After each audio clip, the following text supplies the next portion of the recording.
Unrest in Venezuela continues over humanitarian aid. At least 2 people have been killed and 5 have been wounded near the country's border with Brazil. Remember, Maduro had called for a shutdown of the border with Brazil yesterday in order to prevent humanitarian aid from coming in. People were protesting against this move. They tried to stop a military convoy heading towards the border. Police fired tear gas on the protesters. They also opened fire at the people. The UN Secretary General Antonio Guterres has warned the authorities against using lethal force against protesters. Guterres had a meeting with Venezuelan Foreign Minister Ariaza.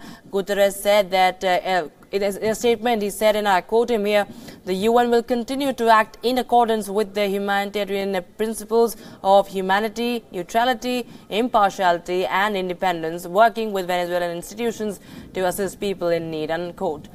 The unrest at the border comes at a time when the Brazilian government has sent a plane full of supplies and aid near its borders with Venezuela. Once the aid arrives in Boa Vista, authorities will transport it by road to the Brazilian city bordering the country. The bloodshed at Brazilian border contrasted the loud cheers that were heard from the border with Colombia. Thousands of Venezuelans gathered at the Live Aid concert in the border city of Cucuta, organized by the British billionaire Richard Branson.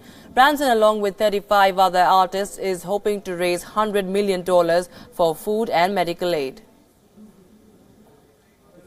If we can raise further funds, we'd like to try to put those funds towards keeping doctors in Venezuela, keeping nurses in Venezuela, because at the moment most of the doctors and most of the nurses have left Venezuela and we need them to go back.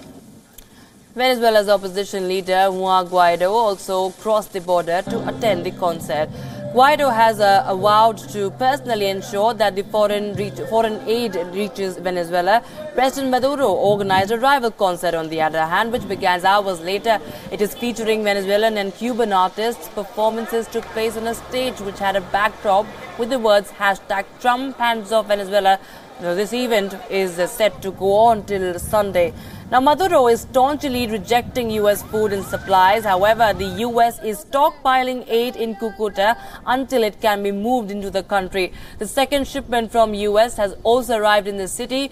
U.S. Secretary of State Mike Pompeo tweeted, and I quote, at Guaido's request, the second tranche of U.S. humanitarian aid landed in Cucuta today. This aid must be allowed to enter Venezuela and reach people in need, unquote. Maduro, however, is welcoming Russian aid with open arms. Russian state media has released footage of the first shipment of Russian humanitarian aid to Venezuela. Reports say that Russia is sending 7.5 tons of humanitarian aid, inclusive of medicine and medical equipment. Meanwhile, Russia has accused the U.S. and its NATO allies of trying to arm the opposition in Venezuela. The Foreign Ministry spokesperson said that this could lead to clashes and set a pretext for the removal of President Maduro, who is a staunch Russian ally. Отмечается переброска американских спецсил и техники ближе к территории Венесуэлы. Есть данные о том, что компаниями США и их союзников по НАТО прорабатывается вопрос приобретения в одной из восточноевропейских стран крупной партии вооружений и боеприпасов для их последующей передачи оппозиционным силам Венесуэлы.